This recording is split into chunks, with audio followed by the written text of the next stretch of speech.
Un immeuble de type R+3 menace de s'écrouler dans la commune de Koumassi. Le bâtiment est construit dans une zone marécageuse. Et puis plusieurs établissements scolaires restent toujours fermés après la levée du mot d'ordre de grève de la FESI. Nous en parlerons dans ce journal. Bonsoir et bienvenue dans le journal. Les habitants d'un immeuble de type R+3 dans la commune de Koumassi-Remblai sont inquiets. Le bâtiment présente plusieurs fissures par endroits. En outre, l'immeuble est construit dans une zone marécageuse. Les locataires, las d'interpeller le propriétaire sur les dangers qu'il court, en appellent aux autorités compétentes. Le reportage de Clément Boko. Koumassi-Remblai. Bientôt 4 ans que Junior Diaby habite cet immeuble de type R+3. Mais depuis quelques semaines, ses voisins et lui ne peuvent plus dormir sur leurs deux oreilles. Que ce soit dans les chambres, au salon, dans le hall, c'est difficile à vivre. Et en plus de l'inclinaison qu'on sent même dans les maisons, parce qu'on sent que le bâtiment est incliné, ce qui n'est pas normal. Et je crois que l'année dernière, ils ont fait venir une équipe pour venir sonder un peu la résistance. Et il s'est trouvé que, selon l'information que l'agence m'avait donnée, après les élections, il devait raser le bâtiment pour reconstruire parce que la densité devenait de plus en plus importante. C'est un peu plus à craindre et malheureusement, on n'a pas eu une oreille attentive puisque c'est une agence qui gère le bâtiment. Nous, on ne connaît pas le propriétaire. Et donc, on espère vraiment que les dispositions soient prises pour que nos vies soient épargnées. Au sein de l'immeuble, les traces d'humidité sont visibles à tous les étages. Au 3e étage, les habitants de cet appartement sont partis à la hâte après avoir constaté que le carrelage s'est détaché du sol subitement. Le samedi, aux environs de 2 heures, le voisin nous a réveillés pour nous dire qu'il y a un incident dans sa maison qui s'est passé. Bon, c'était la nuit, on ne voulait pas se lever, on s'est dit, bon, peut-être qu'il fait tard. Et la police est venue, on a vu que c'était sérieux. Donc on a tous évacué l'immeuble, on est descendu, la police, les pompiers sont venus regarder. Et nous-mêmes, les habitants, nous sommes venus voir.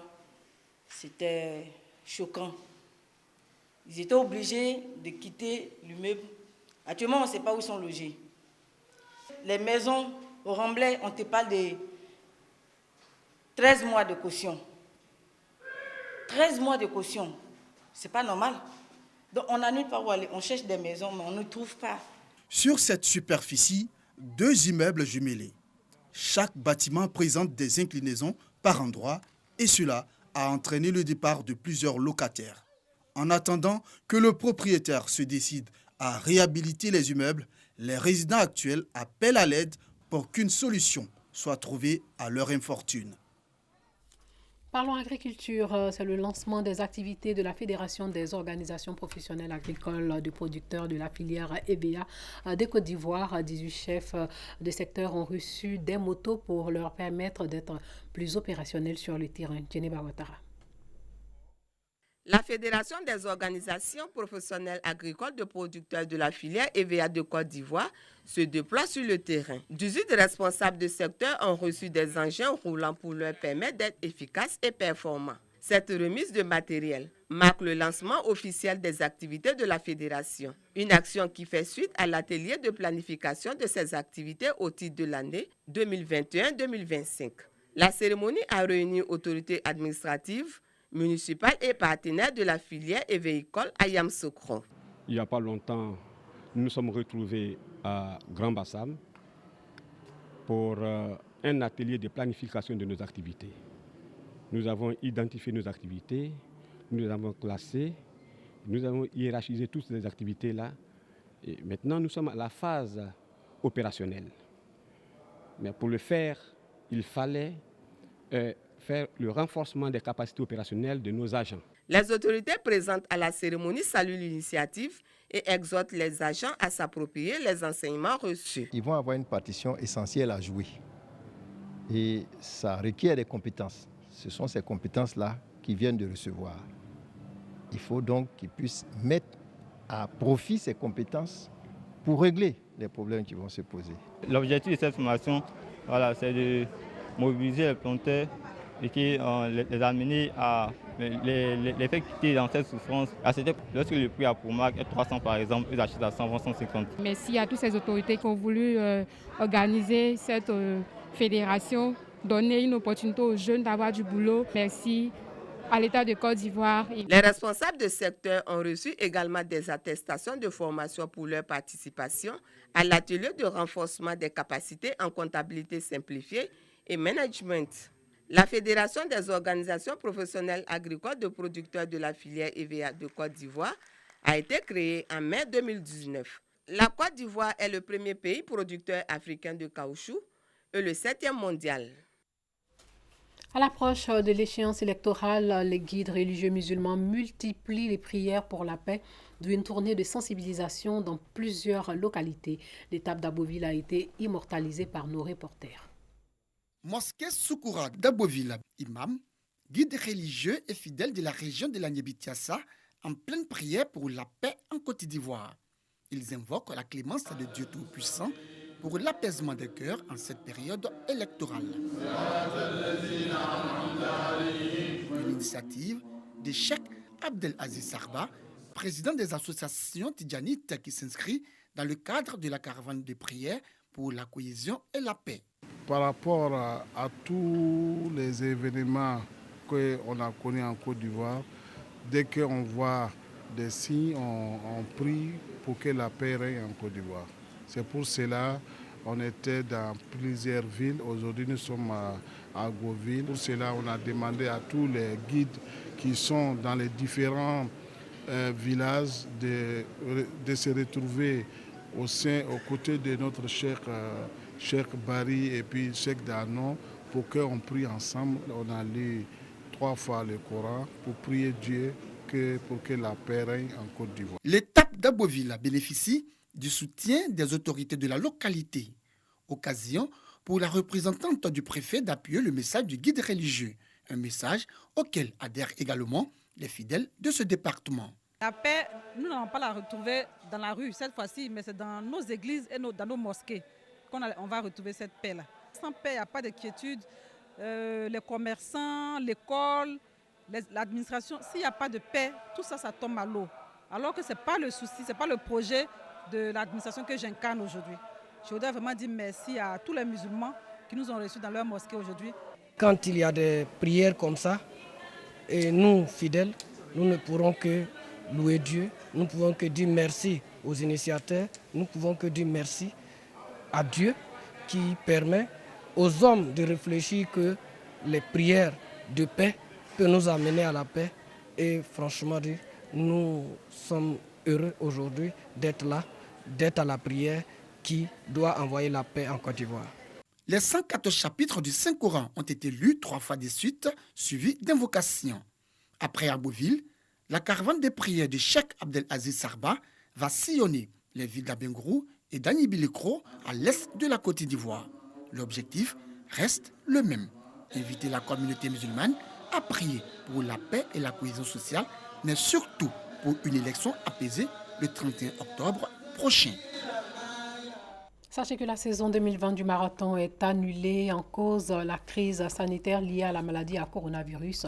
Le président du comité d'organisation du marathon de Côte d'Ivoire l'a annoncé lors d'une rencontre. Salifa Ouattara. Au niveau du comité d'organisation, nous avons décidé cette année d'annuler purement et simplement cette édition. La Covid-19 a réussi à faire reculer le comité d'organisation du marathon de Côte d'Ivoire, présidé par Victoria Pobi. La course des références de l'athlétisme ivoirien n'aura pas lieu cette année, à l'image d'autres comités d'organisation de marathons africains et internationaux qui ont tour à tour déchanté face à la propagation du virus. Avec le nombre de participants qui avait atteint la base symbolique de 21 000 lors de l'édition 2019, le marathon comportait de gros risques sanitaires. En 2019, nous avions reçu 36 nationalités différentes. Et quand on connaît maintenant toutes les mesures qu'il faut prendre pour voyager, se déplacer d'un pays à l'autre, avec tous les tests qu'il faut faire à l'entrée et à la sortie, tout cela a fait que nous avons décidé d'annuler. Voilà, c'est vraiment pour 2021. si tout rentre en ordre, si tout le monde peut voyager, parce que n'oubliez pas quand même que le marathon, c'est quelque chose de festif. Après 5 ans d'organisation régulière, le marathon se voit obligé d'observer une pause cette saison.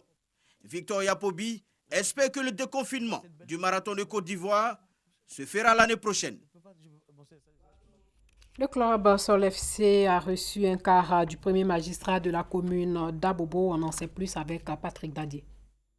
Le parc auto de Stade Olympique, Football Club d'Abobo, Sol FC, équipe de football de Ligue 1, s'agrandit avec l'acquisition d'un quart flambant neuf. Ce joyau, d'un montant de 30 millions de francs CFA, est un don du Premier ministre, ministre de la Défense, Ahmed Bakayoko. Ce quart, d'une capacité de 33 places et aux couleurs du club, est assez confortable avec une climatisation de haute gamme. Réceptionnant la clé des mains du donateur, qui n'est pas son premier geste, Sanogo Suleiman, président fondateur de Sol FC, s'est dit très comblé, car ce véhicule vient à point nommé. Il servira au ramassage des athlètes dans le district d'Abidjan. Au nom du bureau exécutif et l'encadrement technique et les joueurs et tous les supporters et sympathisants de l'équipe de Sol FC d'Abobo, on a dit un grand merci à monsieur le Premier ministre, maire de la commune d'Abobo, d'avoir offert un don ce soir à l'équipe de Sol FC. Sol FC rejoint progressivement le cercle fermé des clubs professionnels ivoiriens parce qu'il dispose déjà d'un siège, d'un terrain d'entraînement et maintenant d'un quart. Le ministre des Sports, Paulin Claude Danho, a offert un déjeuner à son personnel et aux fédérations et associations sportives. L'idée, remercier l'ensemble de ses collaborateurs pour le travail abattu lors de l'inauguration du stade olympique Alassane Ouattara d'Ebimpe. Salif Ouattara. 75 fédérations sportives et le personnel du ministère des Sports réunis pour un déjeuner de remerciement. Moment fraternel, moment de partage choisi par le ministre Paulin Claude Danho pour faire le point de la saison 2020 fortement perturbée par la Covid-19. Le ministre des Sports a profité de l'occasion pour annoncer à l'Auguste Assemblée qu'un fonds Covid-19 d'une valeur de 200 millions de francs CFA a été dégagé par l'État de Côte d'Ivoire pour soutenir les associations sportives. Un fonds qui sera réparti sur l'ensemble des fédérations sportives déjà bénéficiaires de la parafiscalité.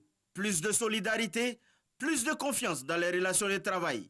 Tel est le vœu du ministre des Sports qui a annoncé aux fédérations que son cabinet travaille à mettre sur pied le programme national du sport pour la période 2020-2025. Une autre bonne nouvelle pour les mouvements sportifs.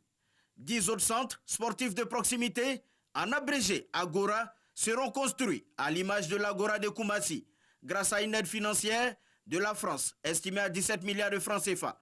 La Covid passe et est en train de passer, grâce à la discipline de tous, grâce aux efforts de tous. Mais l'année 2021 qui s'annonce, l'année sportive, doit être une année de challenge pour nous, parce qu'il y a les Jeux olympiques, mais aussi une année de revitalisation du sport, parce que nous allons avoir de nombreuses infrastructures sportives. Et c'est aussi une année où j'ai engagé le mouvement sportif à faire en sorte que cette année soit une année où les sportifs sont artisans de paix, artisans de cohésion sociale, artisans de fraternité. Le ministre Paulin Claude Danho a exhorté l'ensemble des fédérations sportives à plus de professionnalisme et de rigueur. Objectif, aller à la conquête de nouvelles médailles olympiques et autres grands trophées. Depuis le lundi, plusieurs écoles ont fermé leurs portes après des perturbations dans des établissements scolaires. 2 jours après, des écoles restent toujours fermées, bien que la FESI a levé son mot d'ordre de grève. La situation sociopolitique amène des responsables d'établissements scolaires, selon eux, à anticiper les congés de la Toussaint. Nous en reparlerons dans nos prochaines éditions. Et pour finir, sachez que des heurts ont eu lieu entre des partisans de l'opposant guinéen Seilou Dalen Diallo qui s'est autoproclamé vainqueur de la présidentielle. Et les forces de l'ordre ont fait au moins 9 morts aujourd'hui à Conakry, exacerbant la tension dans l'attente des résultats complets du scrutin. Voilà, c'est tout pour ce soir. Merci de nous avoir suivis et surtout, portez-vous bien.